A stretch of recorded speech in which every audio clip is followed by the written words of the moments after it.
Haaluma kanaan itti fufuu qaba jennee yaadna aartiin Oromoo jajjabaatuu qaba jechuudha.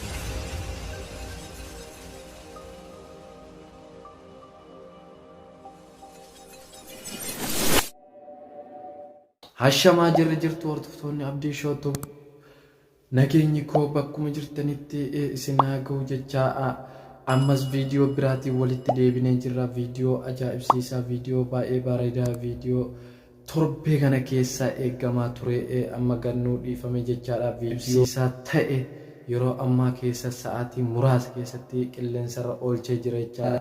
Keekiyyaa badhaadhaa weellisaa cimaa baay'ee jaalatamaa ummata Oromoo biratti jaalalaaf kabajaa kan qabu jechaadha. Weellisaa baay'ee cimaa ta'e jechaadha.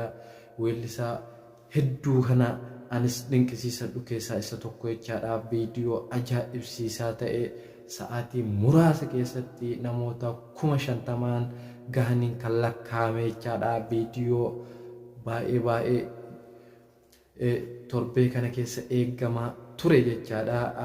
Akkuma Kataaddalaa Gammachuu sanii jechaadha. Weellisaa baay'ee cimaadha.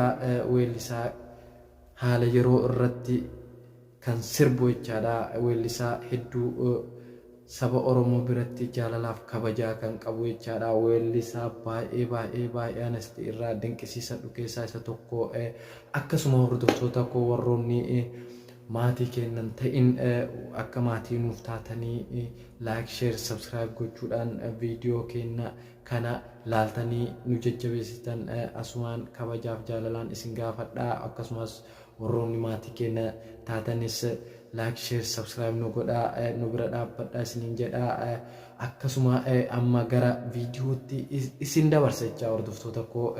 Viidiyoo kana anuu laaluudhaaf baay'ee tokko cinqamee jira jechaadha. Viidiyoon kun sa'aatii tokko kan guutamne keessatti kan gadhiifamedha. Mee viidiyoo kana kan wajjin laallu ta'a.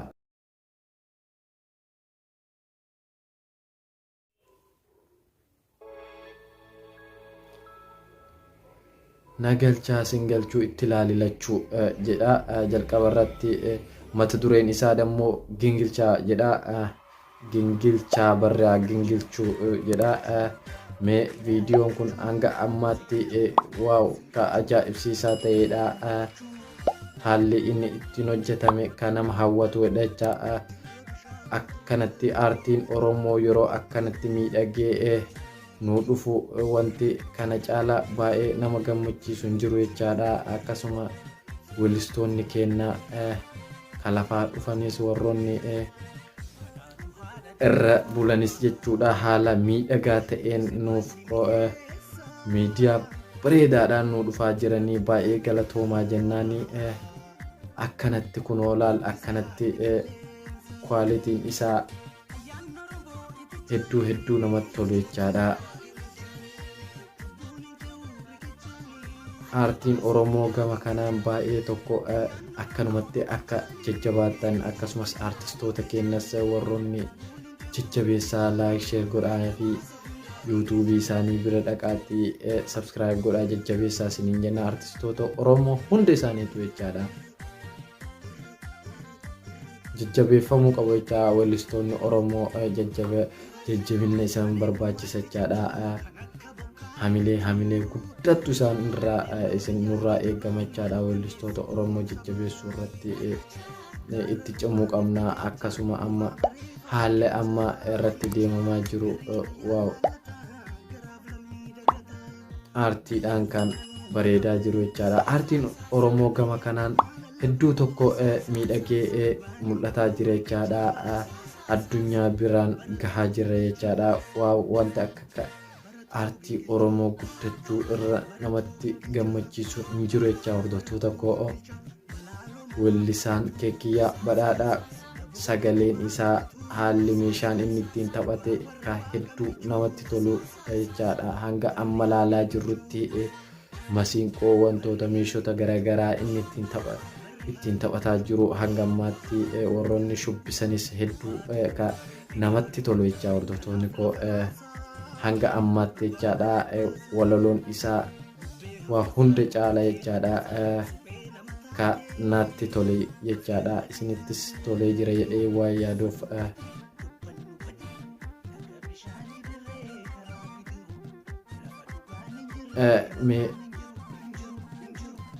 amma bakka kanatti dubartoonni lama uffata isaaniitiin faayamaniitiin haala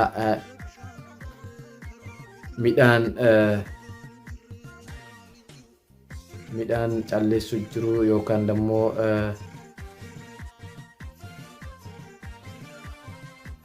waa baay'eetu as keessatti argama jechaadha. Yoo gadi qabanii ilaalan jechaadha waa hedduutu waan irraa baratamuu qabu jechaadha. Waan seenaaf ta'u keekiyyaa badhaadhaa nu dabarsaa jira jechaadha. Amma wanti asirratti an argu jechaadha intalti asirratti midhaan lafa keettee deemtee daa'imni dhufee midhaan kanatti ashaboo yookaan cirracha naquudhaan midhaan kana balleessee jira jechaadha.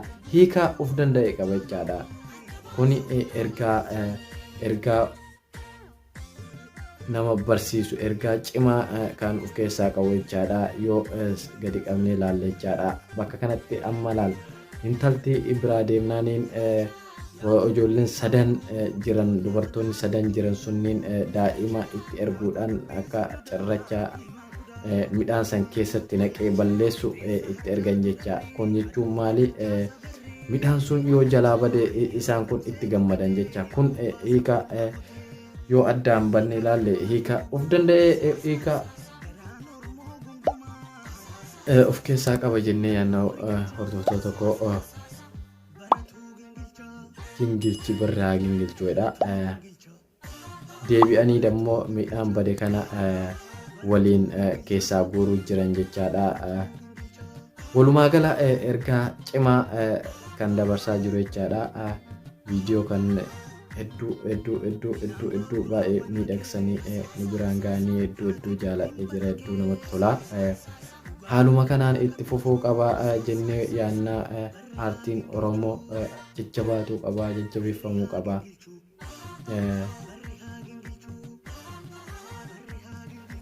Jajjabeeffamuu qaba. Waa galatoomii keekiyyaa badhaadhaa asumaanuu warroonni hordoftoonni koo warroonni nu daawwataa jirtan hanga ammaatti viidiyoo baay'ee bareedaa viidiyoo ajaa'ibsiisaa ta'e keekiyyaa badhaadhaa nu biraan gahee laallee dabarsinee jirra jechaadha. Viidiyoo barumsa qabu, barumsa ergaa qabu, haala yeroo irratti kan hojjetame jechaadha.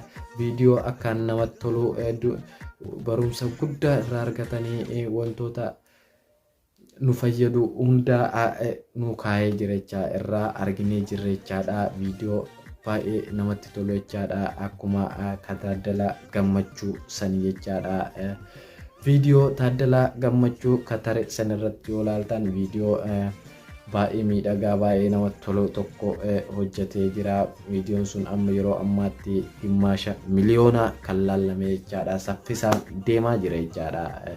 Kunis yeroo gabaabaa keessatti miliyoona galee akka hamilee nu hundaafuu ta'u jechaadha. Aartiin Oromoo yeroo gabaabaa keessatti yoo viidiyoon laalame baay'ee tokko afaan keenya babal'ataa, aadaan keenya babal'ataa, addunyarra beekama jechaadha. Hordoftoota koo warroonni nu hordofaa jirtan, warroonni maamila nu taatan, warroonni maamila nu ta'inis akka maamila nu taatanii nu bira dhaabbattan, nu jajjabeessitan kabajaa wajjin jechaadha. Warroonni hordoftoonni koo nu daawwattan hanga ammaatti guddaa galatoomaa isiniin jedha. Galanni keessan bilisummaa ta'u.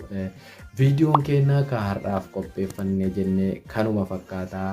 Hanga viidiyoo biraatiin walitti deebinutti nagaa keessan tura.